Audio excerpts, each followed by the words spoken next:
Saudi আরব থেকে আমার ভাই আমার জন্য একটা পার্সেল পাঠাইছে, আর আমি সেই পার্সেলটা রিসিভ করার জন্য যাইতে আছি।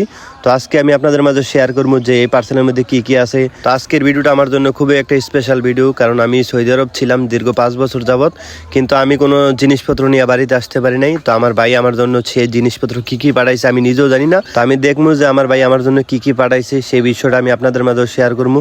তো চলেন। আর এই হচ্ছে আমার সাদিক প্লাস আমার এলাকার একজন ভাই, তো যার সাথে আমি সৌদি আরবে একসাথে খাওয়া দাওয়া করছি, ঘুরছি, কাজ করছি। তো আমি দেশে আইসা পড়াতে আর দেখা সাক্ষাৎ হয় নাই। তো মূলত উনি হচ্ছে যে দেশে ছুটিতে আইছে। তো অনেকক্ষণ সুখ দুঃখের আলাপ করলাম, যেহেতু অনেকদিন দেখা সাক্ষাৎ হয় না। তারপর আমি আমার সেই পার্সেলটা নিয়ে চলে যাইতেছি। আর আমি আপনাদেরকে সৌদি আরব থাকা অবস্থায় বলছি, আমরা এক এলাকার অনেকজন একসাথে থাকতাম।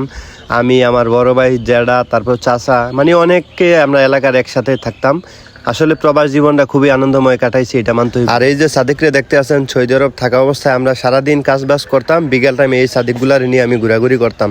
আসলে ওই মুহূর্তগুলো আমি খুবই মিস করি। তো আমি আমার পার্সেলটা নিয়ে সাদিকের সাথে চলে যাইতেছি আমার এলাকার মধ্যে। আর সাদিকের এলাকা থেকে আমার এলাকার দূরত্ব মাত্র হচ্ছে 5 মিনিটের। সাদিক তো ব্যানগাড়ি দুইটা মহা খুশি, একেতে তো প্রবাস থেকে আইসে ছুটিতে, দ্বিতীয় কথা হচ্ছে যে এলাকার মধ্যে ঘোরাঘুরি করতেছে, এটার আনন্দই অন্যরকম। তো এবার আসেন এই বক্সের মধ্যে কি কি আছে তাই আপনাদের মধ্যে শেয়ার করবো।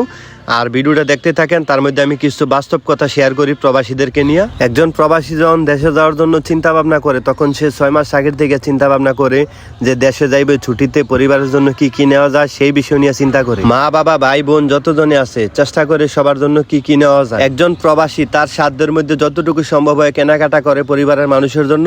তারপর যখন ছুটিতে দেশে আসে, দেশের মানুষের কাছে যেমন সেই জিনিসপত্রগুলো দেয়, তখন দেশের কিছু মানুষের রিয়েকশন এমন হয় যে যদি কারো জন্য মোবাইল আনে বলে যে একটু দামি আনলি না কেন, যদি যে একটু জিনিসপত্র আনে বলে আর একটু বড় আনলি না কেন, মানে কোনো রকম ভাবে যে তাদেরকে সন্তুষ্ট করতে পারেন। আমার কথাবার্তা আপনার কাছে হয়তো বা শুনতে খারাপ লাগবে, তবে এগুলো সত্য, এগুলো বাস্তব। যদি আপনি পরিবারের কারোর জন্য কোনো কিছুই না আনেন, তার রিয়েকশন এমন হইব, মনে হইব যে দুনিয়ার সবচেয়ে পাপী বান্দা আপনি। একটা কথা না কইলে নাই হয়, প্রবাসীরা নিজের জন্য বাঁচে না, প্রবাসীরা বাঁচে পরিবারের জন্য। যদি প্রবাসীরা নিজের জন্য বাঁচত, তাইলে প্রত্যেকটা প্রবাসী রাজার হালে চলাফেরা করতো। তো এবার আসেন আমি আপনাদের মাঝে শেয়ার করি যে বক্সের মধ্যে কি কি আছে।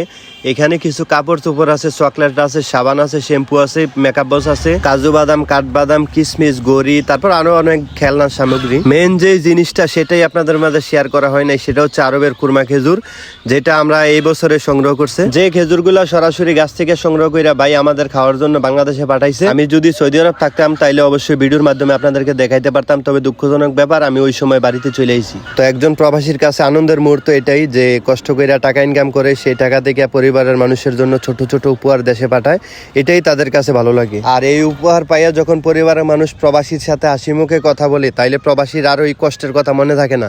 যাই হোক, সবাই প্রবাসীদের জন্য দোয়া করবেন, প্রবাসীদেরকে আল্লাহ ভালো রাখুক, সুস্থ রাখুক, এই কামনাই করি। আজকের মতো সমাপ্ত। আসসালামু আলাইকুম।